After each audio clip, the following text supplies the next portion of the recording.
We study God's Word at music camp, and God commands us to sing to let His Word dwell in us richly in psalms, hymns, and spiritual songs. We're to worship Him musically. We're to proclaim His Word musically. And so we want to train up our students, our children, to be able to sing skillfully with music, to understand what they're doing. The Bible says sing with understanding. But it's all couched in studying God's Word, growing up as Christian worshipers. The default in our culture today is to be a music consumer. We are conditioned by the age we live in and the technology we have to be people who listen to music, and it's an important part of our life. But we have lost something that our forefathers knew, which was being active participants in music. It used to be if you wanted music, you had to make the music. And now we just press a button. But these students are learning through the course of their time at music camp not to be music consumers, but to be active participants in making music. So not only to learn how to sing well, how to understand music as it's written on a page and how it comes together in a group environment, but to be able to take those experiences and have them be the seeds that are planted for their involvement their whole life in the musical life of the church. We want these students to be the next wave of worshipers in the church who know how to sing to God.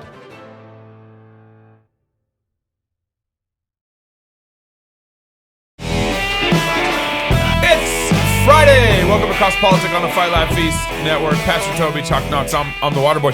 And we got Michael Foster. It's good to be a man. That's right. It's also good to have chickens, right? Yeah, he's got more chickens than I do right now. That's what my wife tells me. Yeah, you got more chickens. So this last year has been catastrophic in my chicken coop. You lost a bunch? I lost all of them except for one. So Katniss won. I gotta talk to you about your chickens. We got 50 some. Yeah. I lost 12 and I'm down to one. Is the number of chickens you have a measurement of your masculinity? No, let's hope not. Thank you. We have way more chickens. Yeah. Wait, okay. I hope, real quick, hang on here. We're going to get to the chicken thing. Curious. I hope everyone's got their Protestant orange on today. You guys got your Protestant orange on today? What about Protestant blue? Nope. Protestant All orange. the colors are Protestant. Why is it so important to have your Protestant orange on today? Our producers got it. Sit Our producers down. got it. Why? He's so happy. What day is today? St. don't Patrick's Day. And all you papists are wearing green. So Protestants. Why are you saying that during Black History Month? Why come all of a sudden St. Patrick's Day comes around and you won't even talk about it? You ain't play no clips from the black reformers. I'm cool with that. Let's do it. What color do we get? I'm just saying. what I'm Orange. saying? We're Protestants. Protestant orange. That's right. It's like all lives matter. So I'm going to, yeah. All reformers' lives matter. Michael's listening like, what just happened? Oh, that's good. So I got a little St. Patty's clip for you guys to kind of celebrate. But remember, you got to be wearing your St. Patty's orange, not papist green, okay? All right. Go ahead.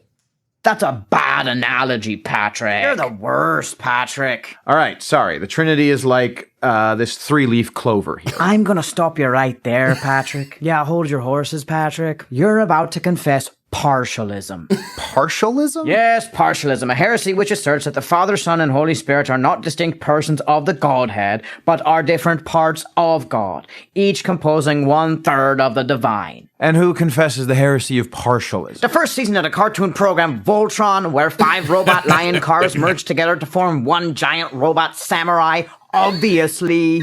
All right, then it's like the 3 layers of an apple. Partialism revisited. Fine, the Trinity is a mystery which cannot be comprehended by human reason, but is understood only through faith and is best confessed in the words of the Athanasian Creed, which states that we worship one God in Trinity and Trinity in unity, neither confusing the persons nor dividing the substance, that we are compelled by the Christian truth to confess that each distinct person is God and Lord, and that the deity of the Father, the Son, and the Holy Spirit is one, equal in glory, co-equal in majesty.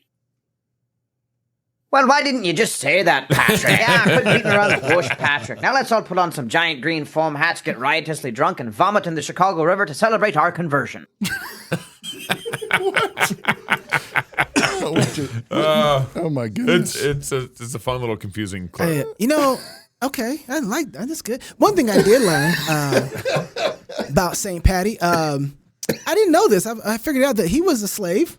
right? Yeah. And he It's always got to be about slavery. well, I'm just saying that there's Not something. black, but a slave. It's like Knox You know always what? talking about slavery, and I'm always talking about my arrest. I'm It's just just saying. like it's well, always, here we go. I'm trying to make a point here. He was a slave, Yeah, he was. and he got true. freed and became a Christian and came back and preached the gospel to his. It's people. to It's his people in slave- slavery. So I guess I could take this like a Black History Month, like slavery I saw what you did. merged. I knew Protestant I said- orange. Protestant orange, Protestant- and yeah, you it's all know, there. and Yeah. there's something that we can learn Yeah. that sometimes slave masters need to hear the gospel from me. How does this look? So, like that. That look good? Is it? Is that good? I don't know. Home. Home, it's where you build your legacy, where traditions are started, seeds are planted, meals are shared, stories are told, and where you also have maybe like 50 chickens. Home Or is one. where you prepare to go out into the world. Finding the home that's perfect for your family is a big job. Story Real Estate is Moscow, Idaho's top real estate team. They give people real estate advice actually all over the country. Yeah. Family homes, investments, land, new construction, or commercial. They know real estate. If you've thought about a move to Moscow or anywhere in the country, reach out to get connected with a Story Real Estate agent. Wherever you're going, they can help guide you home. Visit storyrealestate.com. Man, you read that ad way better than I did. I think I read it on Monday. Would you It was say that I horrible. read it even better than James White could read it? Yeah, you did. Okay. I mean, I think I refunded our corporate partner for how I read the ad. It's how bad it was. and read it again. So, Mr. Foster, I was just wondering, at what point did you regret the idea of coming on this show? Recently. Like in the last 5 minutes? Definitely recently. I was just waiting. I seen it in your face. He's like, I need to call my agent and get them to get me out of here. So I don't know if you've been paying attention. You got what, 50 chickens? Yep. Okay, so we're gonna talk about this because Actually got more than that. I think my daughter just hatched. Please stop it. Please 14. stop talking about more. No, She's got 14 herself. Yeah. She hatched 14 little chicks while I was away. And they're all still alive? Yeah, those ones are. Yeah. Gabe, how many of yours are still alive? So I know, Michael, you don't listen to our show, but over the last number of months, so I started out with 12 chickens. Yeah. you might want to take a drink. You're gonna be And here I got for a this, while. I got this old 1950s barn, and it's a leaky barn. Cool. And I kept my kids came back and said, Dad, some of the chickens are gone. So I went out there and looked, and I found a hole, and I patched it up, and then my kids came back, Dad, another chicken's gone, and I went out and found another hole and patched it up. And one of the during the summer we had a goose too, because my daughter she just knows how to get animals and bring them to the property, and she went and grabbed a goose at her pond and won and brought it. And so we had a goose part of the chickens. Yeah. Well, the goose Goose is not a Trans chicken. the chicken. goose no goose not chicken. And he got dive bombed by a hawk and killed. I mean, like the Okay. hawk just out of the sky. But what happened to the rest of the chickens, And Gabe? then, but that I was just kind of painting the picture that wasn't my fault. Okay, that one, the goose wasn't my fault. And then slowly, every time, it started becoming a weekly process because obviously the coyote got or the fox. It's either coyote or fox that was getting in. Got more and more. Knew where the chickens were at and tried harder and harder to get in. Well, anyways, we finally got down to what we thought were 0 chickens. And I patched the holes every time. Found a new hole and patched it. And we finally got down what we thought were no chickens. And then my daughter went out to the barn Like a few weeks later? A couple days. It was a couple days. Okay. It was a couple days. It wasn't a few weeks. A couple days later, and she heard the and she's like, "There's still one chicken left." And so we named Did that you name chicken. that chicken Anne Katniss. Frank? No, Katniss, because And Frank. we named the chicken Katniss because it made it through the Hunger Games. Gotcha. We lost about 8 to a possum. You can tell it's a possum because they don't eat the whole chicken; they just eat some of the guts. And they leave it there. Yeah. And one day I came in to feed or get some stuff out of the barn. It was nighttime, and I saw a possum in the corner, and this was like frozen. So I text my wife, tell Athanasius to come out. Here's my 14-year-old. He comes out with a blow dart. We got him a blow dart gun. Nice. And so he's just sitting there, and this possum just like. And just like, if I stay still, I'll be fine. And then he's got like 14 darts in it. And eventually he just gave up the ghost. Oh. And then the chickens they've been fine ever since. fine. Yeah. Okay, There you so go. are you familiar with the chicken conspiracy? That people About the feed. Purina Yeah, feed and so- all that stuff. yeah. So a lot of people, and we asked a lot of people on our show, hey, how are your chickens managing right now? Because people, Particularly with egg laying. Yeah. right, with There egg was, like, laying, right? And we know that there's been bird flu. We understand about the seasons and they lay a little less. But everyone that we talked to, and a lot of our listeners that sent in and said, as soon as we changed our bird feed, from like the, what was it? Like Purina and which my from chickens were eating. From the Tractor Supply, and found somewhere local, or even gave them scraps. Our chickens within a couple of days or within a week at least started laying eggs again. Did you find yourself in the middle of that? And what was your we consensus? buy feed about 4 months at a time from our church. We have so many people that have chickens and livestock that a lot of time we'll go in and buy like feed for 10 farms. So we didn't have what kind that. of feed? From just from farms, right? That's an Emily question. Look, here's what happened. Okay, it's very simple. Here's what happened. Good. What happened, and this is a different chicken conspiracy. It's the Foster chicken conspiracy. All right. Not the good one. Yeah, I grew up in a farm as a kid, and I know what it's like having livestock. We had cows and chickens and horses and all this. Oh my! And that's right. And so Em wanted to get some chickens, and I said, sure, let's start with 6. So we start with 6, and it goes well. I'm like, all right, we can get some more. And she said, so like 20? And I said, well, I don't know about that. So then I agree to, eventually she wears me down, and I agree to 30. And then the chicks show up in their box. Mm-hmm. And there's like 53 chickens. And I said, how do we go from 30 to 50? She's like, well, I thought, some of them would die. You thought 23 of them would die? And so then like 2 of them live. And then one day I come home and there's these silkies, these little ugly poodle looking chickens that don't really do anything. Oh. And she gets 5 silkies. So my wife's the one getting all the chickens, right? She's like, has a passion for eggs, and we get 3 dozens a day, right? Wow. But everyone I know it was bad food. It was clear. But I don't think it was like this conspiracy to stop egg production, because it happened immediately, and there's not many things that can stop that. It's feed.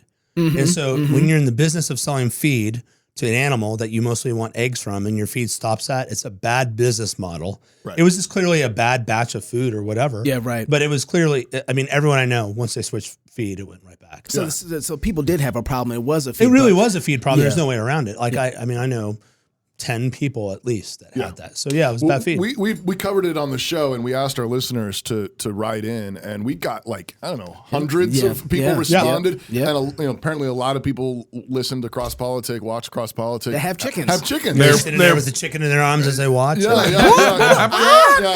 But that was the anecdotal evidence that we got, was a lot of people said either they were not on the Purina, food chain feed, and so they never had a downturn, or they had a downturn, switched feed, and it came right back. Yeah, that's exactly. We were never on that, and we have had plenty of eggs. Yeah. I guess the thing that this goes a little deeper than that. The reason that I think that maybe before 2020, or maybe even in the early 2000s, I don't think anybody would ever say, "Oh, this is a conspiracy theory." I think everybody would have been like, "You know what?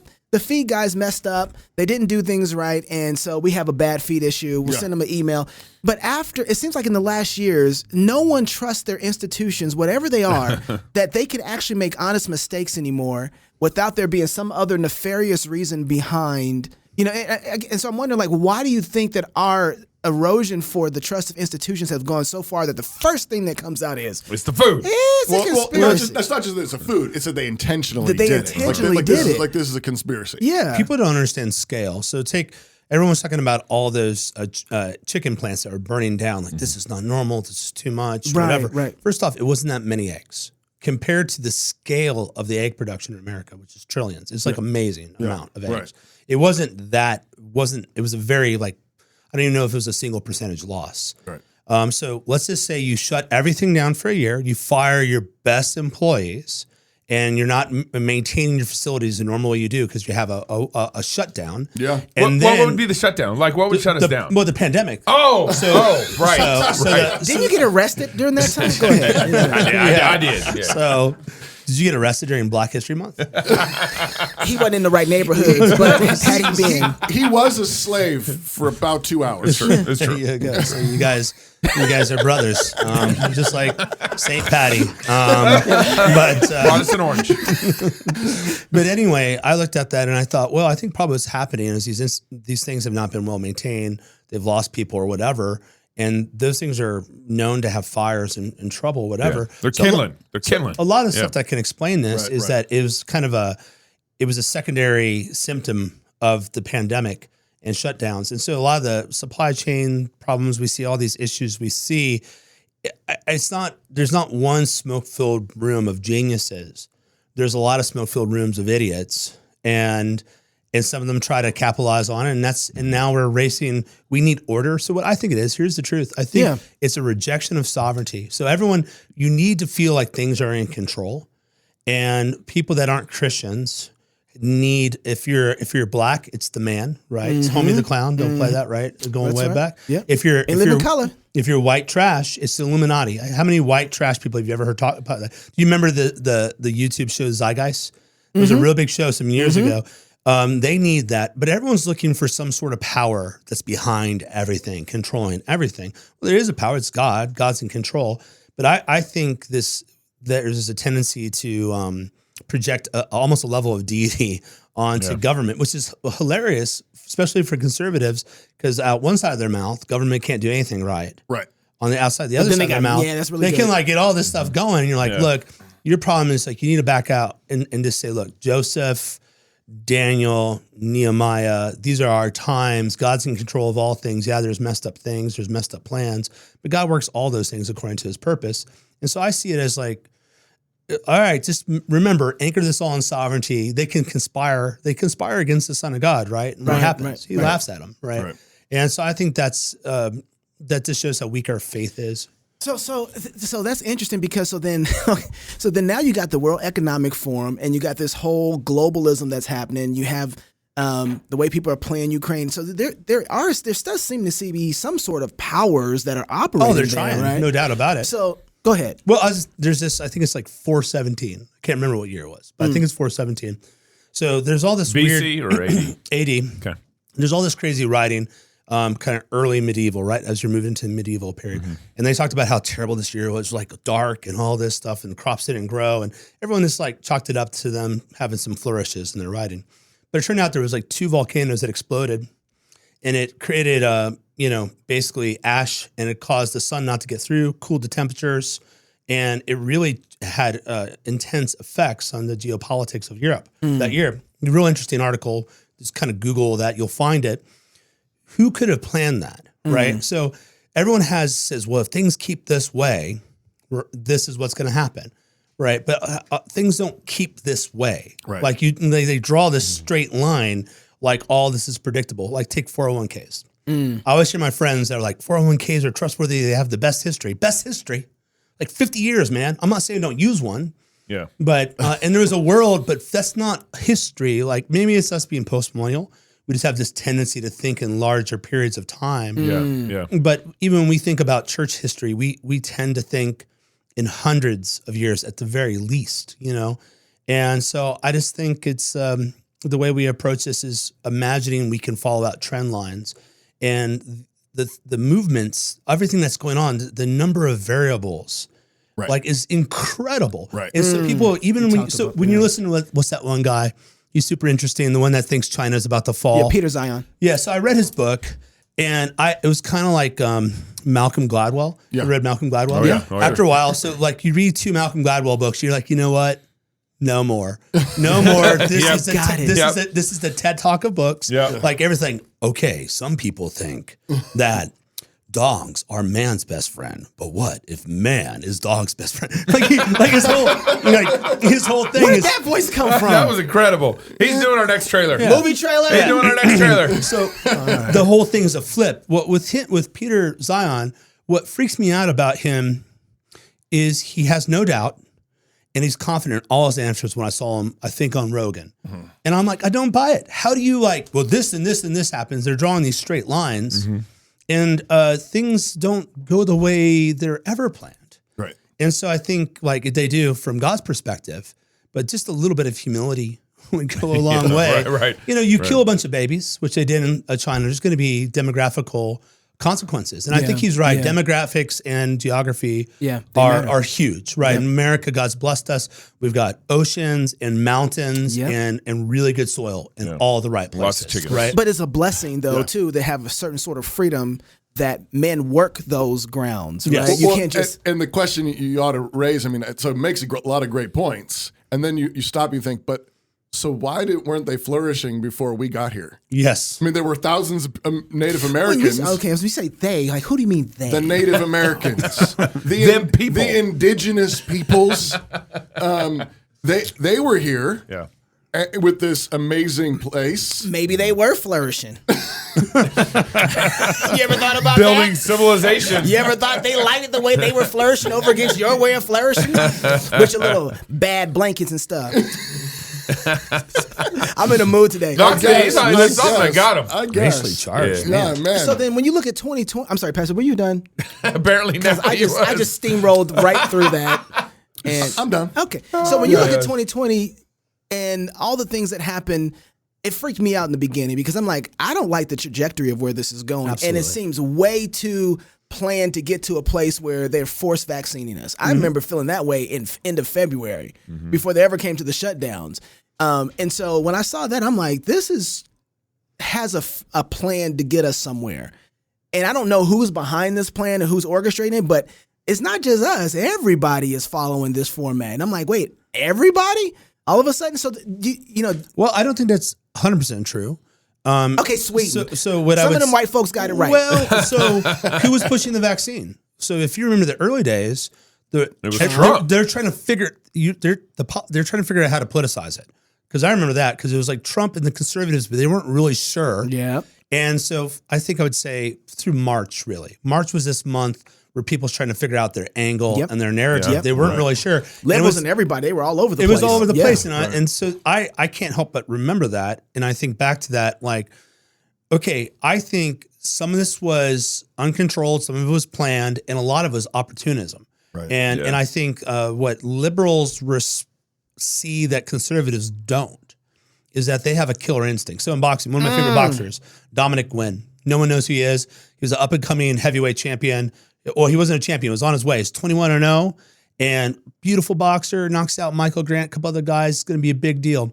The thing he didn't have, he never had a killer instinct. So you get people in trouble a lot. He wouldn't go in for the kill. He's like LeBron James. He just couldn't go in for the kill, and he get him in trouble. No. And so he ends up not having. He ends up retiring like 36-12 or something, right? Respectable, but not what he could have been because he lacks killer instincts. That's conservatives. Democrats do not, or liberals, they do not lack killer instincts. When they see an opportunity, they're vicious and they go for it. Yeah. And so they saw that in 2020, and conservatives always are like, try to be gentlemen about it. And I'm like, this is war. Right. Like, you can't be a gentleman. So what does that look like? Yeah, So I think it's easy. I mean, you're right. I mean, because the conservative instinct, especially a Christian conservative instinct, is, well, you know, the fruit of the spirit and you know and these kinds of things. And so the killer instinct seems to be entirely synonymous with being nasty, being evil. Yep. So how does a Christian gentleman have a killer instinct? Well, they're trying to cut off our kids' penises. Yeah. Right. My killer instinct's to stop that. Right. They're trying to take away actual freedoms to gather and worship God. Yeah. They're trying to decide, they're taking away people's lives by taking away their livelihood. Yeah. So what we have to understand, the killer instinct here is we see an opportunity to protect people from evil people that we previously didn't have. So maybe one way to think about it, maybe it's not a perfect analogy, but we're kind of in a prison camp of sorts.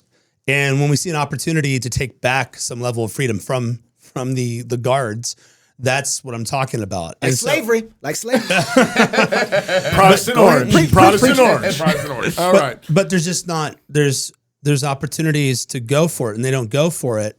And so in my former denomination, the PCA, this was always my critique. I'd always say, look, your southernness comes out. You guys are really polite. That's right. And at one level, I have respect for people being dignified and respectable and prudent, and all those sort of, that temperance is a good thing. But these guys mean to corrupt your denomination and hurt your sheep. These are enemies. They're not friends. And so the killer instinct here is to protect. It's like turning on, like, if I don't do this, the people under my care are going to suffer. And I think there's a responsibility that has to kick in, like with a dad or a mom, like someone threatens your family, you go into beast mode, you go another way. And the church kind of has that now. Now it's a little edgy because everyone's like, you know, you try to shut our churches down. and then they're maybe a little more intense sometimes than they should be, but that's okay. I always learned when I used to work in collections, And You've called me before, haven't you? I did. And, I thought I remember that that voice. voice, that voice deep for the voice. trailer. That's Yeah, what there we it go. was. straight up, I I always hate hired you. black guys. If a black guy came in, it's like, hello, Mr. Foster. I was like, oh, you're hired. You know, you're like, what? It's like people pay that voice. They pay that voice.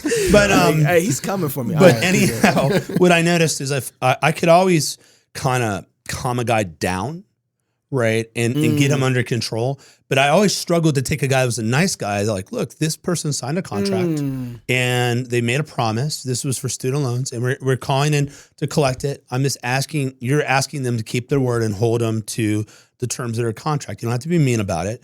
But, well, everyone has struggles. They do, but that's not your part in this. Your part in this is to collect. Like, I couldn't ever get those guys to toughen up. I could take tough kind of wild guys, and I could generally like, you got to stop, they're going to fire you, you know, and they would chill out and we'd get them contained. Right. Yeah. And that's kind of our problem. Like what we have now is we do have some wild younger guys out there. I'm seeing in the online space and whatever they're speaking up. We just need to kind of refine them and like, you know, soft words break bones is what Proverbs says. You can break bones with your words, man. Yeah. It doesn't have to always be wild. So I think people have woke up and they need us to focus that killer instinct and let people around them know that they're safe. Let the women, the children, the guy next to them in the trenches know that we're fighting the same fight. And that's kind of where we are. We're moving into a sort of post 2020 zone. It's like 9/11, the flags went up. Everyone was patriots, right? Everyone loved the cops and fire department. And then the flags came down and things slowly changed. You know, think of 2002 attitude versus cops versus after Ferguson, right? Things changed quick. Right. And that we're in a change right now, I think. So I'm sorry, Pastor. Well, I was thinking like he's making a movie, right? You're making a movie about manhood. The Canon Press is making a movie. They just have a real eye for talent. Yeah. Yes, You got a little trailer. This is a little trailer. Let me read this ad and then let's roll the trailer and let's talk to him about this. Well, I was going to roll this ad, but I don't know if it's going to roll. It's not moving. It's about Rowdy Christian merch. Yes. Oh, there it's moving. If you're a fan of Cross Politic or the Fight Laugh Feast Network or Michael Foster and It's a Good to Be a Man or Canon Press or anything, then surely you know we have a merch store, right? Rowdy Christian Merch is your one-stop shop for everything cross-politic merchandise. We've got t-shirts, hoodies, hats, but we've also got specialty items like backpacks, mugs, coffee, even AirPod cases. I always laugh when I say AirPod cases. And then I was sitting next to somebody at Tap recently. They're like, hey, I got my cross-politic AirPod case. I was like, people buy that? Yeah, it's look right there. Yes, Right there. Pastor. Look, Yes, I got it right there. Yeah, So I there, got that. you got a blue one. Show Where's him. mine? It's nice. Where's I'm mine? sorry. You are one of the people involved in that, so maybe I should make sure you have one. Visit Rowdy Christian merch at rowdychristian.com today and buy that next gift or a little St. Patrick's Day gift for someone. It'll Get that Protestant orange, even you know? if it's a little late. Again, it's rowdychristian.com. Let's watch that new trailer. I don't care if you're talking to a purple hair feminist or a guy that could bench press 400 pounds. Everyone's saying the same thing, that our young men in this country, they're not doing well. Now, some are comfortable being effeminate, but many are looking for guides. There's these guys that tell them the truth, that there was a world before feminism, and this is how women work. And some of it's good, a lot of it's really bad. And when they take that red pill and see the world for what it is, they get angry. They get angry because I won't be able to have what my father and my grandfather had. Yeah, you had a bad deal, and these things aren't all your fault, but you're still responsible for your response to the time that God has put you. So we want to help you to pave a way forward. We're going where Nehemiah took the people of Israel. They didn't rebuild Jerusalem in a night, but they were able to rebuild a wall. Together, we're going to fight with God against the sin in our own heart, the sin in this world, and we're going to be the men He made us to be. So let's do it.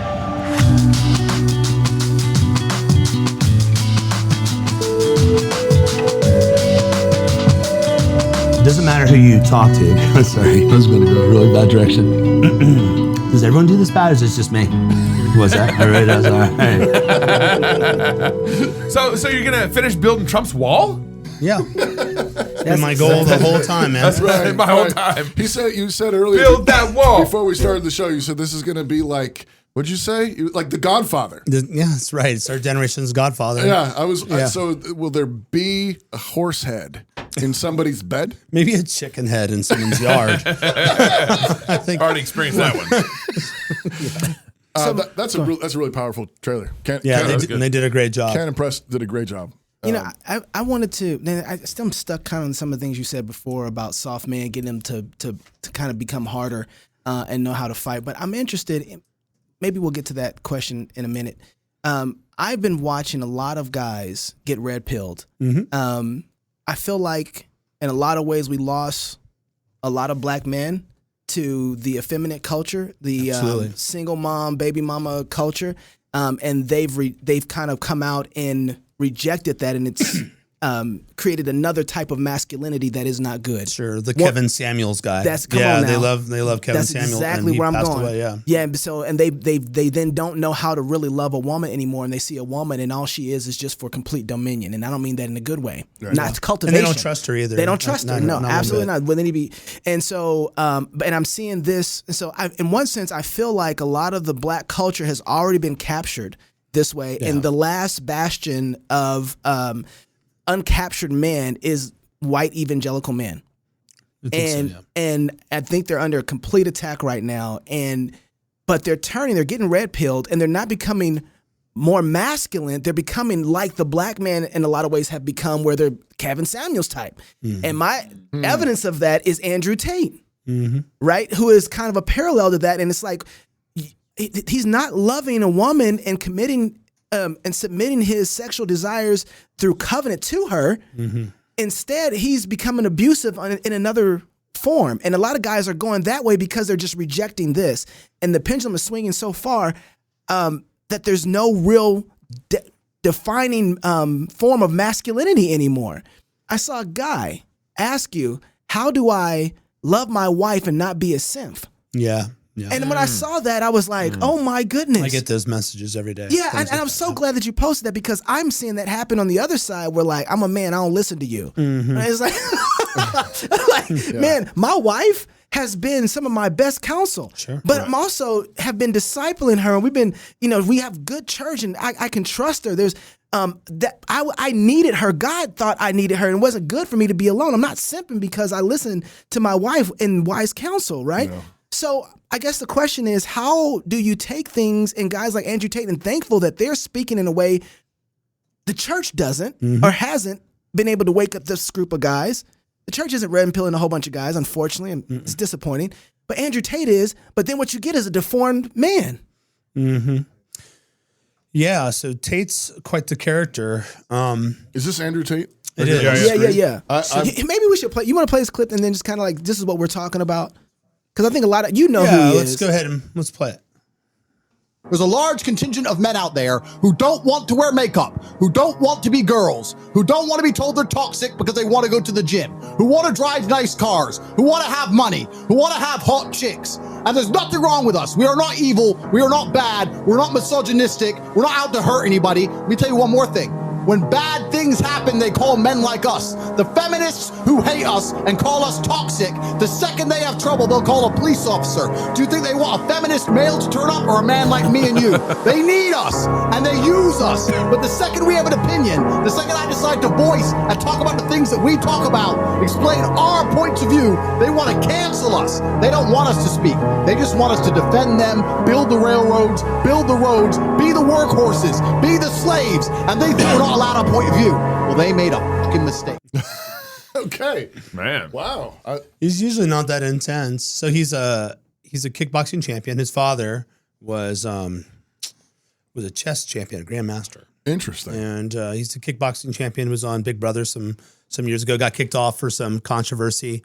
But really, what he's turned into is kind of a social media influencer. Yeah. And he blew up partially because he used his Hustler University as a way to get people to share clips on TikTok. Yeah. He really... That was brilliant, by the way. He's Hustler brilliant when University? it comes... It was basically bro. like a kind of like a series of classes and things you could take in different areas. He was really smart at monetization, but he also he had so much brand awareness across platforms. It was kind of impossible to cancel because they kept canceling. He used to follow me on Twitter some years ago, and but he kept getting blocked left and right, and he really had his finger on the pulse. I think that's why I watched guys like me who were kind of ascended at the time, and understands he's a marketer and a showman.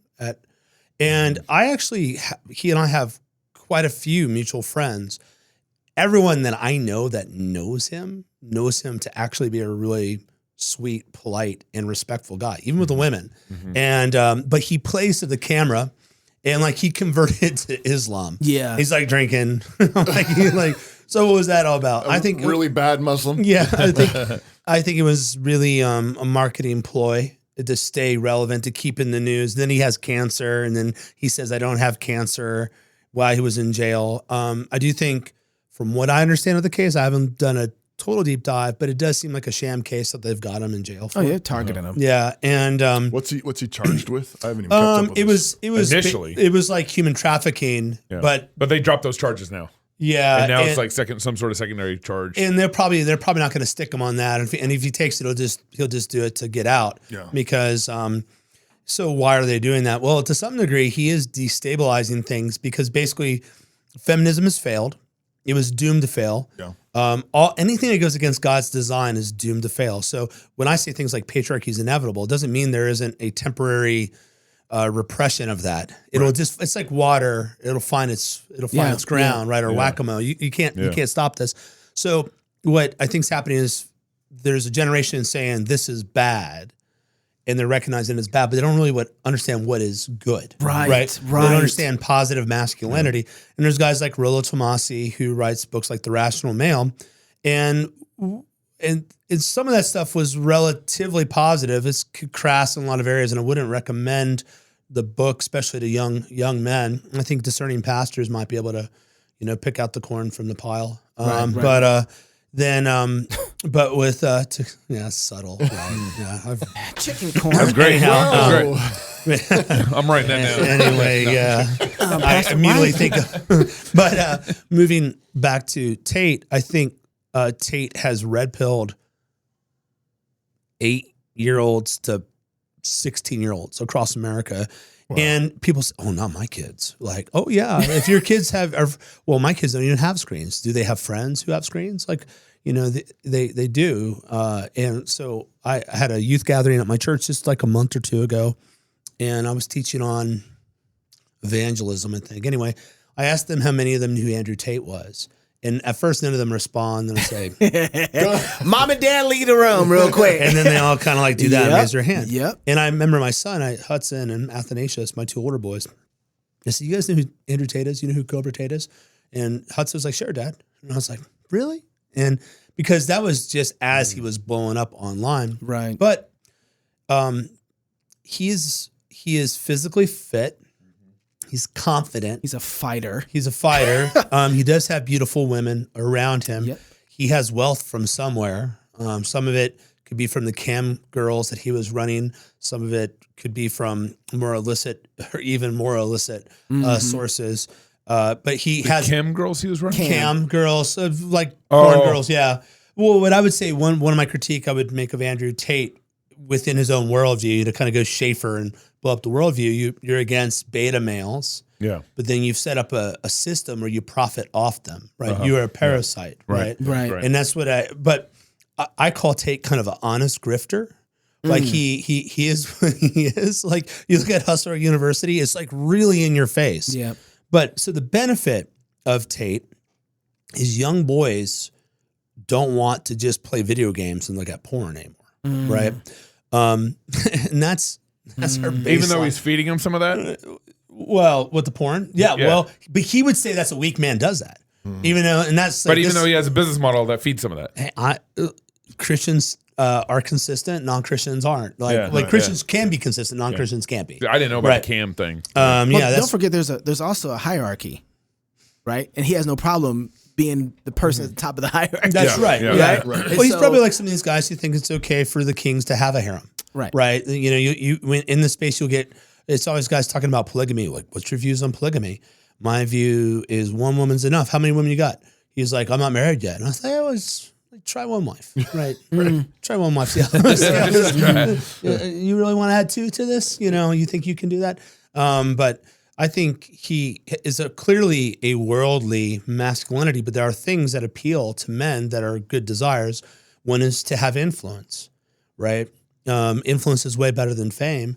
The reason we do this stuff is like we all have our bit of vanity into it, but in our best moments, we're trying to influence people towards a godly goal, right? So men respect people of influence. Trump was like that. And he had influence beyond just the kind of plastic world of politics, but also in business. Tate shows that, right? So they're interested in that. He's fit. He's strong. He can stand up. No one wants to feel weak. That's right. And so they look up to him that way. Beautiful women want him. Every man wants to have the love of a woman, right? Wants it to be a woman that he finds to be beautiful.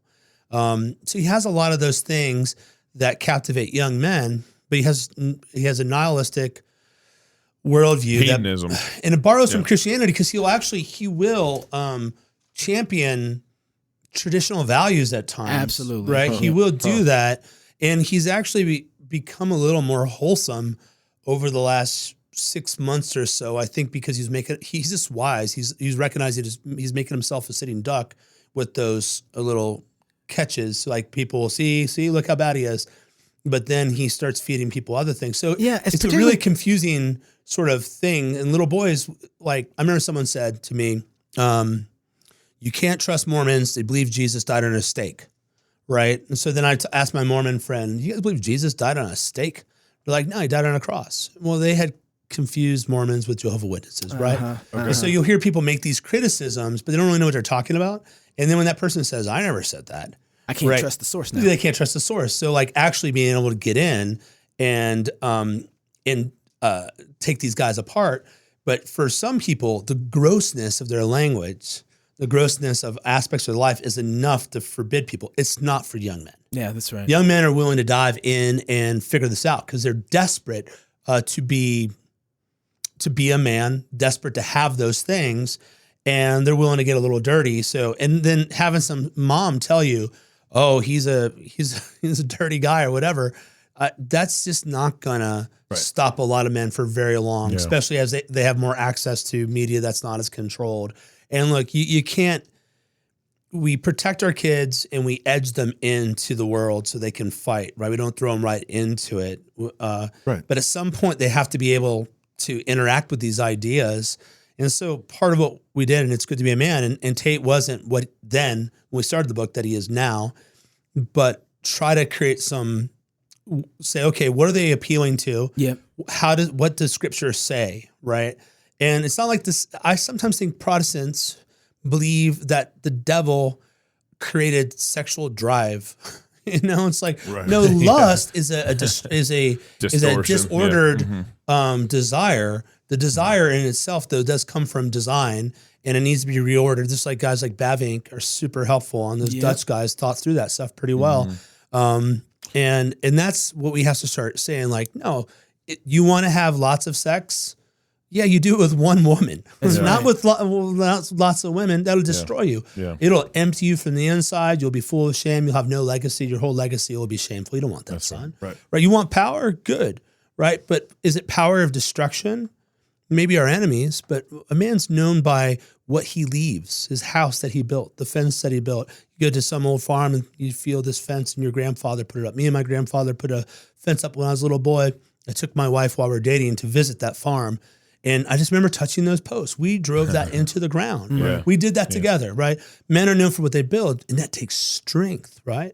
And so, yeah, you should be strong. This is championing weakness is foolishness. Oh, but I thought Paul said his strength is made perfect in weakness. Yes, when we understand that this world is beyond what we can do, we learn to depend on Jesus. That's not saying, be scrawny and weak. That's not what it means there. There's a spiritual weakness that's talking about that is godly, the weakness that makes a man strong because you lean on Christ. So these guys are saying something and there's truth to it. And The feminists and kind of the white knight complementarian types will not interact with it, and they're losing the generation. They're losing it. Right. And so it's a revival. I've tried to wake those guys up. I'm like, look, we're complementarianism. We're not that far off. I think we probably can work together, but they won't. I'm like, whatever. If you're going to make yourself irrelevant, go make yourself irrelevant. And, but I think they're ripe for the picking. And they have to believe the gospel, obviously, the Holy Spirit. But when you talk to anyone, you enter in through some point. So, woman at the well, right? She wants to debate with him about places of worship, right? And Jesus says, sure, go call your husband. Yeah. Right. And then she's like, I perceived you're a prophet. One of my favorite lines is like, you think, like that, you've had 5 husbands. And so the way we enter in with these young men is like, you need God, right? Why do I need God? You'll never be the man you're supposed to be without him. Right. You will be ruled by your desires. All these people you look up to, they have a stretch of winning, a couple years. They don't win over a whole life. They we can say that about any kind of pagan masculine guy. One of my favorite stories is Steve McQueen. I love the way he entered his life because, he's from The Great Escape. He's he was in the movie Bullet. He was kind of this cool guy, masculine guy. He ends his life by getting saved, right? He entered his life a man. And he entered his life knowing, understanding hierarchy, understanding true power, and understanding true purpose. We can bring the gospel to these kids and through these men, through this lens, and say the sort of man has control, not over his body, but also over his emotions. And you learn that under the discipline of a father.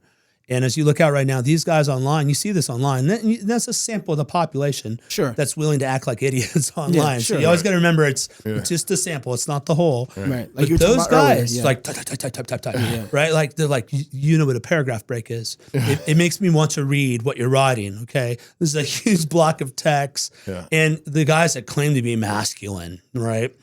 They just have no emotional control, and they rant online. And that's because their spirit's not regulated by the Holy Spirit. Because one of the fruits of the Spirit is self-control. One of the marks of maturity is temperance, right? And these guys don't know that. I respect men that can keep cool under pressure.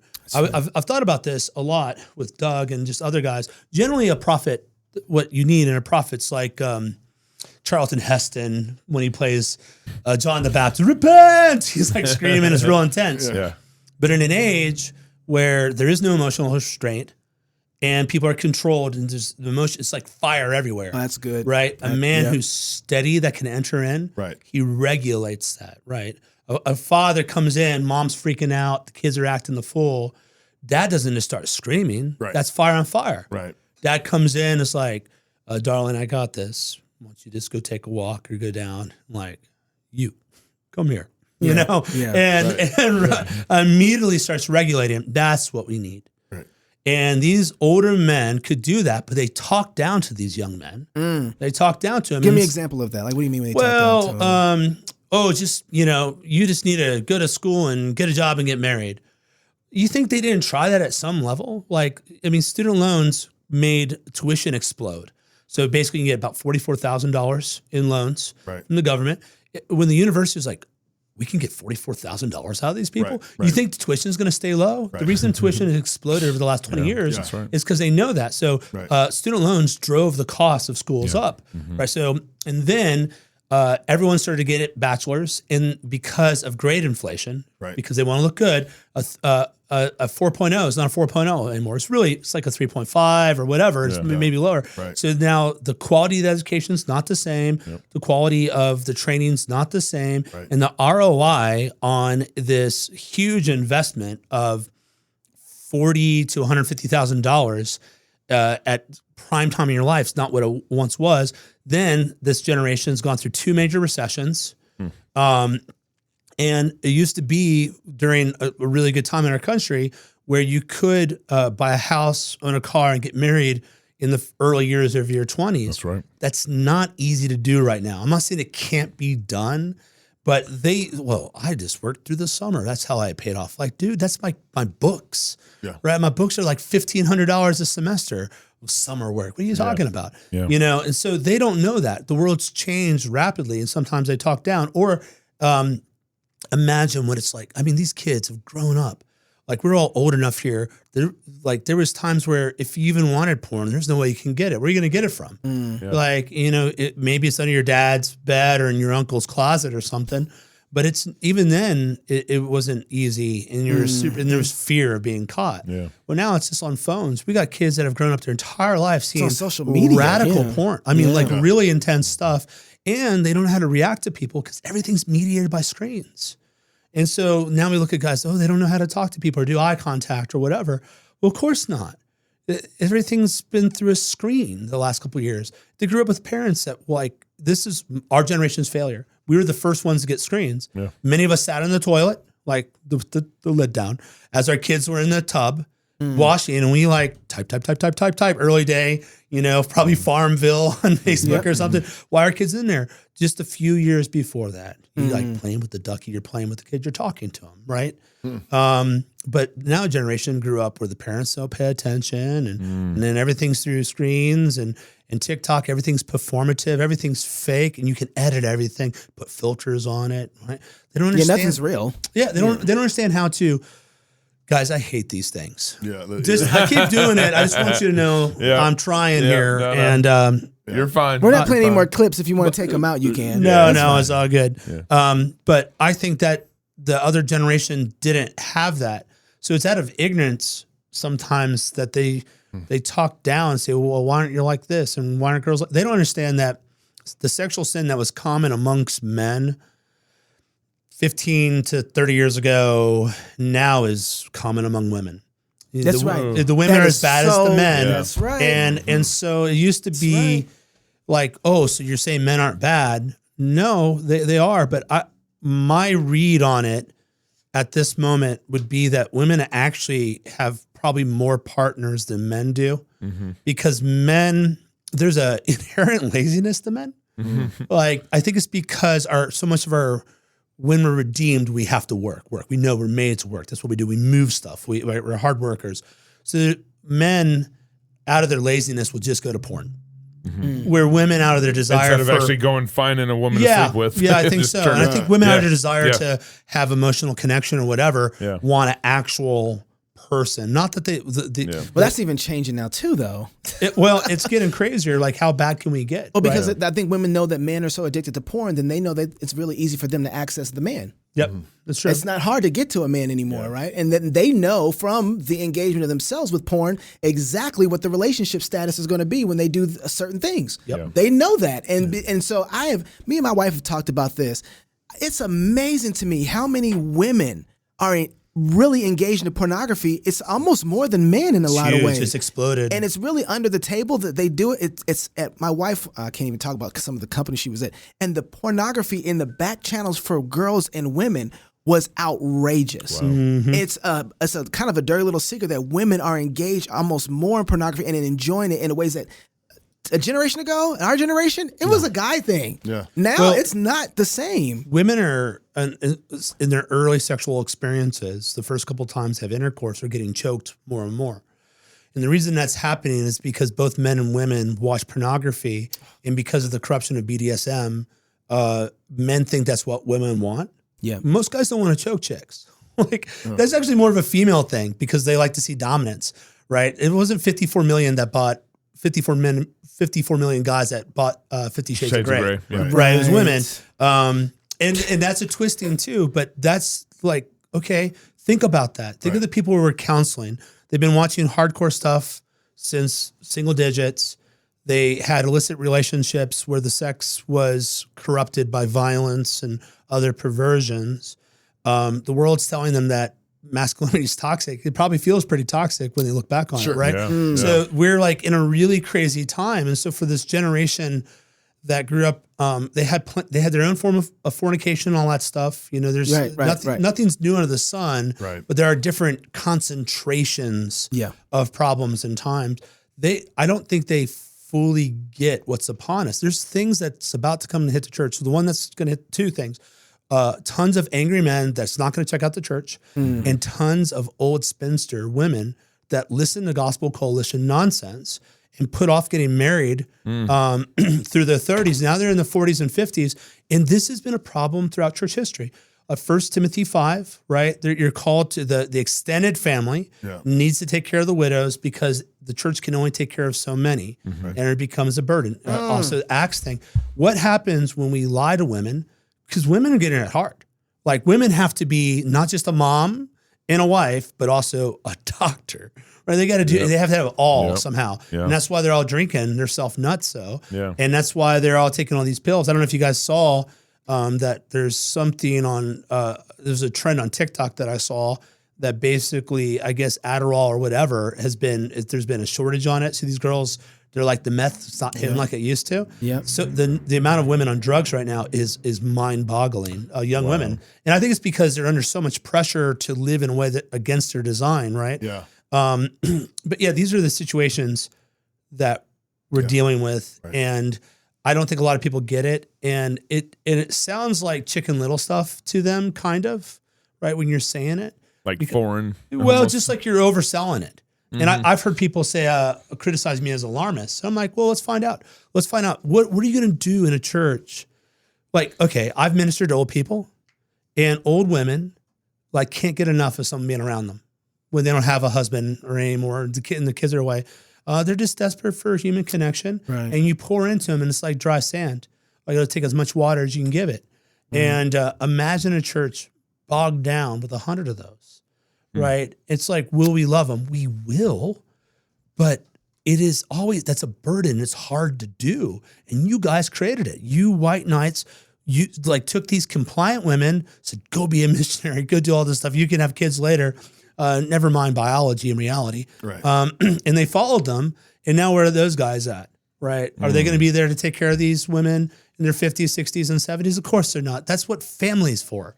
Right. That's the whole point of 1 Timothy 5. Your extended family, your natural family takes care of the spiritual family, steps in and does what it can. But it falls to those that belong to your household, an extended household. Right. Yeah. So this is our situation. And we're fixing to run it, like you were saying, we're going to run into this generation where all these families are broken, but they're still growing up. They're still going to need to be taken care of when they get older. Right. And there's going to be no family structure to take care of this like next generation, and no Social Security. How much time you got, Pastor? I'm good. Okay. You know, I'm good too. I really don't. Yeah. Why are you still wearing my glasses? I don't know, because Michael was wearing his, so I was like, I'll just wear glasses for the show. He's like, I want to be a man too. Yeah. So, you do look like an intellectual to me. Is this how I do it? I'm looking forward to your forthcoming book on strategies in 17th century cottage industry. How to raise chickens. How about how to keep chickens alive? You work on that. So here's what I want to talk about a little bit. I think you really did a great job of working through what we're up against and the problem that we have in our blind side. I want to talk about now, because I was just reading, was it Bruce Wiltke, I think it was? Waltke, thank you, about this very thing. And he's like, it is a sin that they have told women to wait longer to have children because they have helped produce a culture that won't have children to raise the next generation. Yes. Right? Like that. And when we're talking about this, there's another book called What to Expect When No One's Expecting. We have no idea the damages economically that happen to a society when we put off marriage. There are places in the UK where they're being overrun by wolves and animals because the birth rates are so low. They are out there in the same place hiring prostitutes and hookers to care for the old because they said, hey, they got good people skills. They, and that's the they people got time. They got time. Yeah, exactly. They can work in the morning and at night. Because they don't have any families and they don't have anybody to work. Yeah. There is a problem to this, and people think that, no, this is wickedness. You understand? This is wickedness to enter society. But I want to talk about now, I want to talk kind of the two people. I want to talk about the people who have a family with younger children who are saying, oh, wow, I wasn't aware of this, and maybe I've been in the dark about where my kids are as they're growing up. And I want to make sure, I want to phrase this carefully, I'm not concerned about the fear of them finding Andrew Tate. I want to be concerned about the fear of raising them in the fear and admonition of the Lord. Right? I want to make sure that my heart is proper, because if you do things in fear, if you're like, I don't want to find out Andrew Tate, you failed. Yeah. You failed. I don't want them to find about, Jordan Peterson. That's not what the goal is. The goal isn't fear, it's to operate in faith. What has God required you to do? So could you speak a little bit to, I'd love for everybody to pile on this. What's the orders for us right now with our kids and where we're at in light of we got the screens, we got the culture that's here, we got the fight. And then I want to talk about what about the kids who are exposed to this that we have. How do we get them and turn the corner over them where we say, oh, man, let's boomerang this? So first talk to those people who maybe are in the beginning, they're not kids, haven't reached to the Tate point, but there's going to be somebody there, right? Yeah. Let's talk to that family real quick. How do they operate in faith? First, you buy your son a dart shooter. Low dart gun. Low dart gun. It's a good place to start. Possums in life. First, you got to have something to attract the possum. So you're saying chickens. Yeah. Yeah, man. Well, okay, always just, kiss, keep it simple, stupid. So here's the first thing is catechize your kids and practice family religion, right? That's going to go a long way. So dad, lead your children around the dinner table, breakfast. It doesn't matter where you do it or even when, but just that you do it consistently through week after week after week, right? Teach them to sing, teach them scripture, catechize them, whatever catechism you use. I like our kids learn both the first catechism that the OPC puts out and then the shorter catechism. And I got a rule. Once you memorize, if you memorize, you get 150 once you do the children's catechism, 500 for shorter catechism, and a new car if you do the larger. Whoa! Okay, y'all hear that? He's going to give y'all new cars. My daughters are here. They're going to give you new cars. I mean, larger catechism memorized. It deserves a car, I think. think you're 100%. right. I like that. Yeah, I mean, seriously. Knox, But Knox is writing down the level. But challenge them that. But I also think around the dinner table, we have mature conversations. I'll ask, Amen.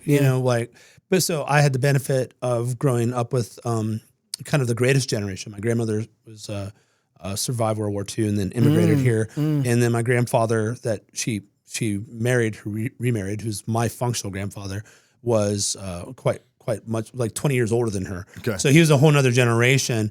But I knew to sit at the dinner table and shut up and let the adults talk. And as you got older, you're allowed to ask questions. And then had I lived with them longer, you get to a certain age, you can actually participate. But let them hear us talk about politics. Let them hear us talk about social issues and business. Yeah. And I'm really involved in business in my life. And my kids know a lot about the land deals I'm trying to make happen and the tax abatements that I'm concerned about. All these things, right? They're hearing me go on back and forth, and they can ask questions. They're learning about the real world. So number one, just like that mealtime, that bring scripture and reading to it. It can be 5 minutes, man. It can start, right? So start having that. Cause when they say, your parents let you down or whatever, they're thinking, my dad read the Bible to me. And then, come on, and then take them with you to Home Depot when you buy stuff, when you fix things. Those basic things, it's cumulative force, right? Is what matters most. Everyone wants a silver bullet. Cumulative force. Yeah, I like that. It builds up over time. Yeah, and that's kind of annoying because that's hard. You have to be consistent. A lot of our problems is not knowledge. Everyone thinks we need more knowledge. Yeah, right. Yeah. But you don't. You usually have enough to start. You could use more, but are you acting on all the good things you should be doing right now? Come on now. Right. So start that. Then find a church that's faithful. It doesn't have to be perfect.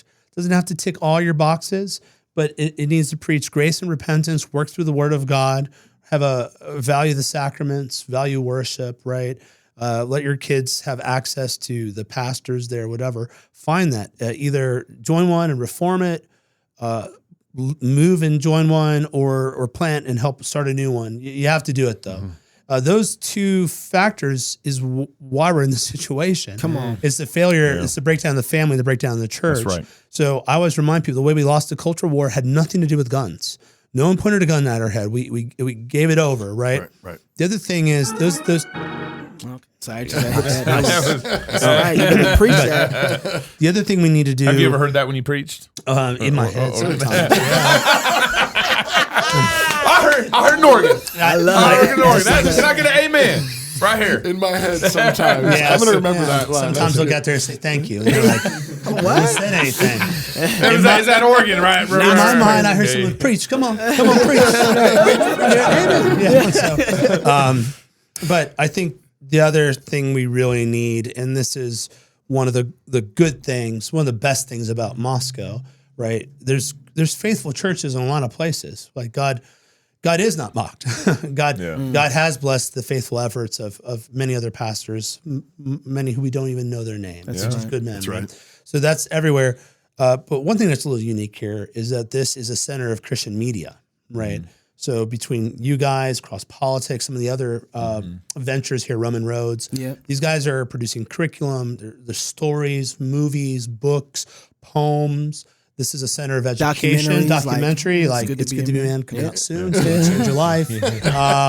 But you don't have to read a book. You can just watch a movie. My goodness. And you can become a man. How easy do I have to make it? Anyway, we need captivating stories. Me and your bud, Marcus, talk about this, about how liberals are always eating conservatives' lunch because in the abortion conversation, here we go. The 1% of people that have abortions have to do with rape or something. Okay. And then the liberals are like, here's Jenny. Jenny was abused by her stepfather and due to medical options was able to recapture her life. And now she's a doctor helping little children over in Africa. Right. So it's like a narrative. It tugs at you. It pitches a story. Right.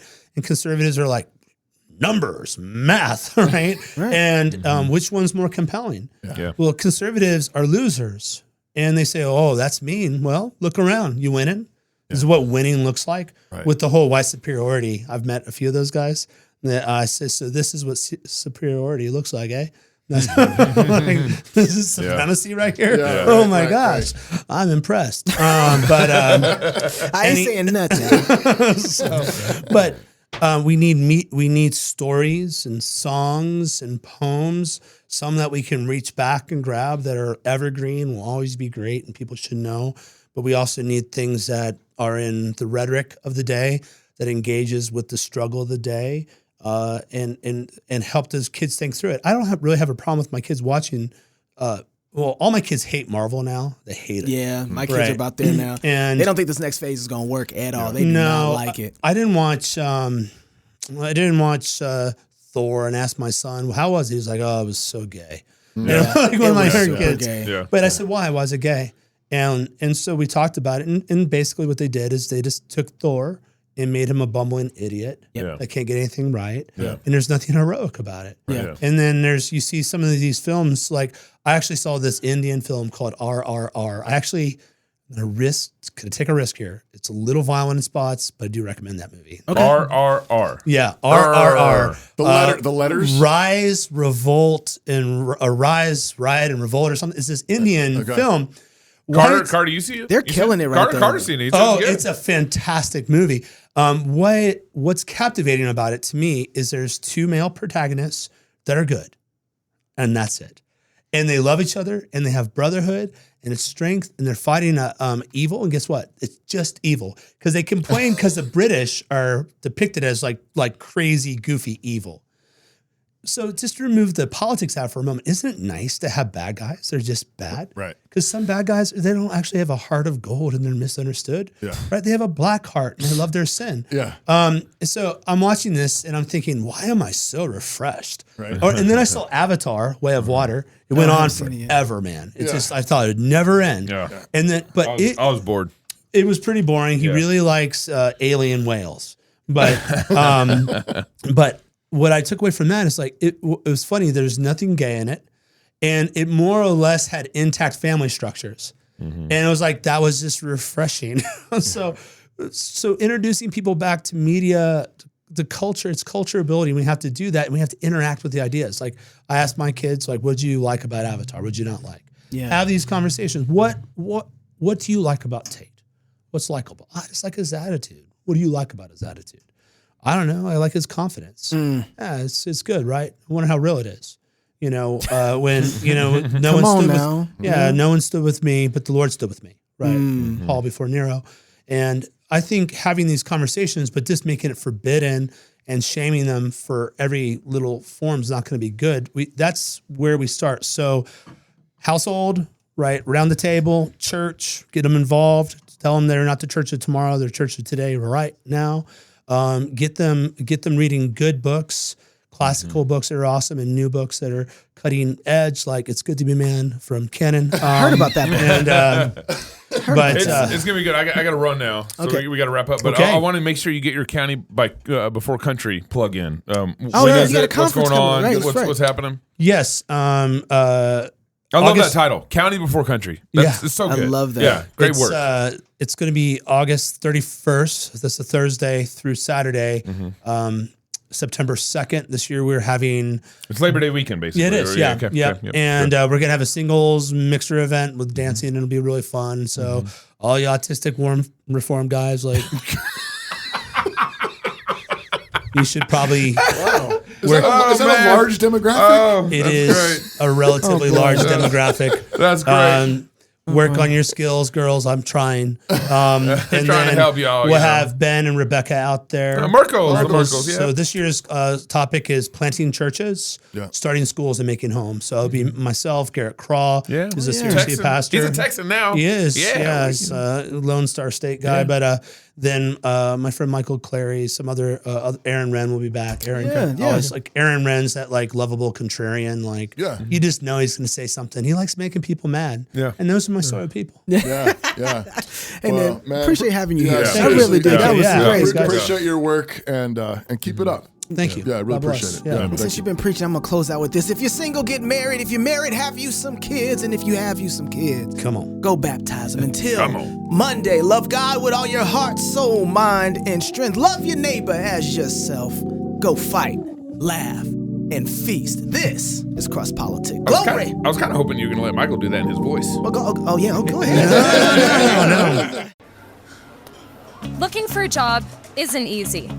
It used to be that you could apply at a big name tech company and build a great career for yourself. But times have changed. Many of these companies have gone full woke. And if you aren't the right gender, ethnicity, you don't use pronouns, or if you're not an activist for the preferred cause, then good luck. Why would you risk your career on that? At Red Balloon, we're connecting good employees with top quality companies that value you for your skills and your work ethic, not your social activism score. Employers who post jobs on Red Balloon are focused on creating an enjoyable and productive work culture, free from divisive woke mandates. So if you want to find a serious career path without the nonsense, come to Red Balloon and post your resume today. Because you shouldn't have to choose between your job and your values. That's redballoon.work, where you can find your future.